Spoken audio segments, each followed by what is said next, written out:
Greetings friends, welcome. Today we're looking at just updating an NPM web component package and checking it's working correctly on a client. I'm doing this because there's a couple of downloads on this guy, not many, but some people have downloaded it, so I just want to double check that it's working okay-ish. Certainly I added snowpack in here, and because I'm referencing skypack, that might be coming out in the build.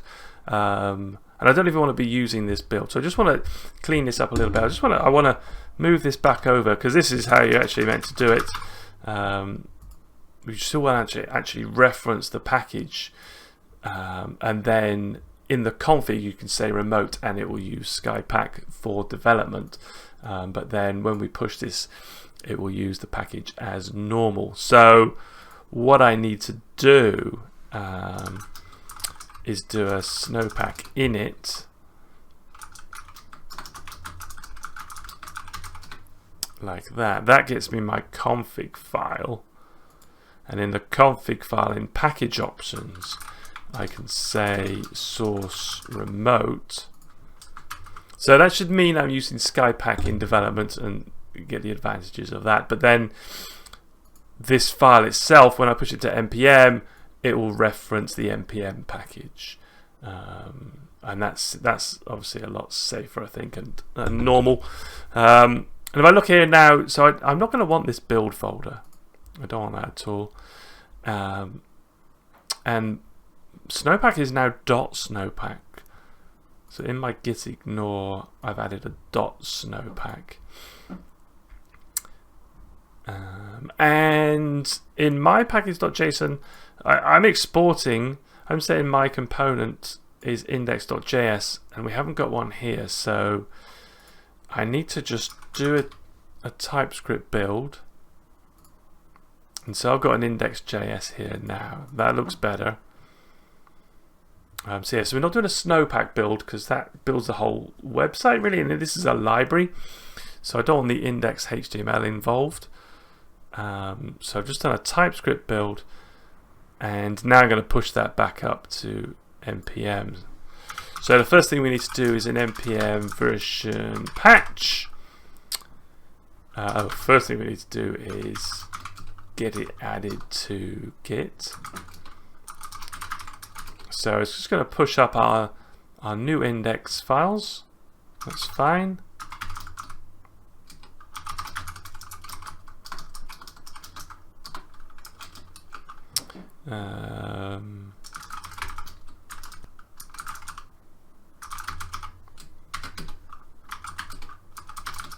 So I can push that up. I did just do this as well before to test, so that's why the snowpack config was already pushed up. But now I should be able to do a version patch.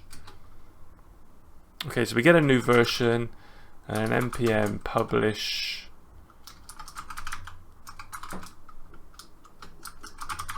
Like so.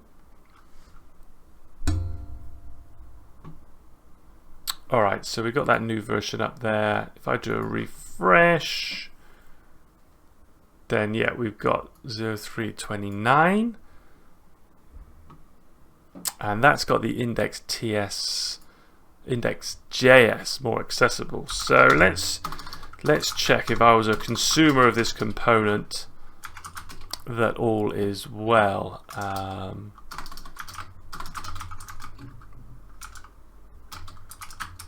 Consume scroll. Right, so we would do an npm init, and then we do an npm install scroll to top web component. I was looking at the wrong screen then. That's fine. Alright, so what would we want? Let's create an index HTML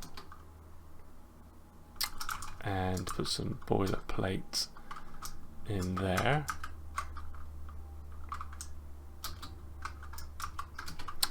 So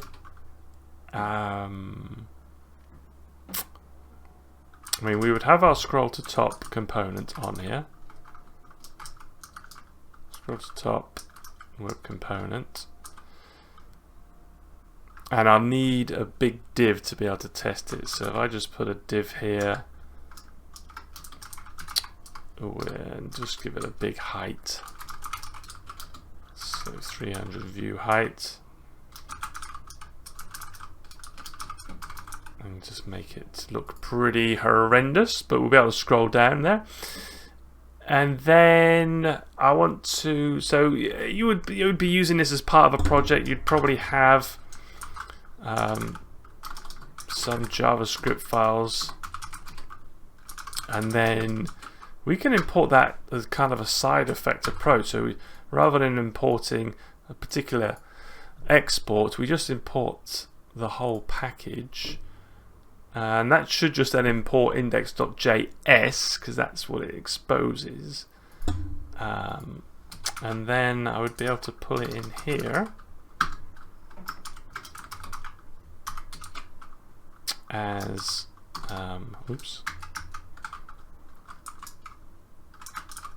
as main.js. Alright, and then say you were using Parcel to build your website. Then you would do something like that. So localhost 1234. And then if I scroll down, there it appears, and I click and it scrolls back up.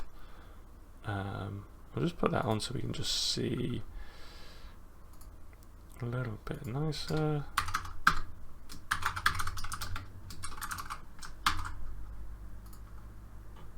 Right, so as we scroll down, it suddenly appears and then it smoothly scrolls back up to the top for us. So it looks as though people can do an NPM install and add that to their page and get the functionality pretty good. So I'm fairly happy with that. Yeah, all good. Thanks for watching. Give me a thumbs up if you liked it, thumbs down if not, and I'll catch you next time. Bye.